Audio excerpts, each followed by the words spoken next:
रामायणातील एक खूप सुंदर प्रसंग आहे.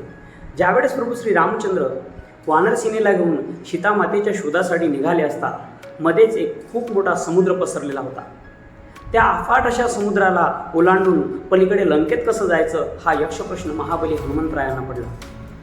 चिंतेत असलेल्या हनुमंतरायांना बघून जामवंत हनुमंतरायाकडे गेले आणि त्यांना म्हणाले, हे वीर महाबली हनुमंतराया, अरे आठव, तुझ्या लहानपणी तू सूर्याला गिळायला निघाला होतास.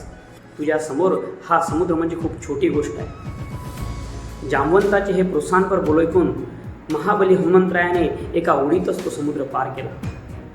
आता विचार करा, जर शक्तीचं आराध्य दैवत असलेल्या हनुमंतरायांना जर प्रोत्साहनाची गरज पडते तर तुमच्या आपल्यासारख्या सामान्य माणसाचं काय?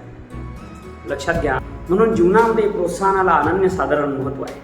तुमच्या दोन प्रोत्साहनपर शब्दांनी जर एखाद्या आत्मविश्वास गमावलेल्या व्यक्तीमध्ये ऊर्जेचा संचार होत असेल किंवा एखाद्या निराश किंवा हताश झालेल्या व्यक्तीला जर आशेचं किरण मिळत असेल तर चांगलं काम करणाऱ्या प्रत्येकाला प्रोत्साहित करण्याचा शुभ संकल्प आपण घेतला पाहिजे. रामकृष्ण हरी.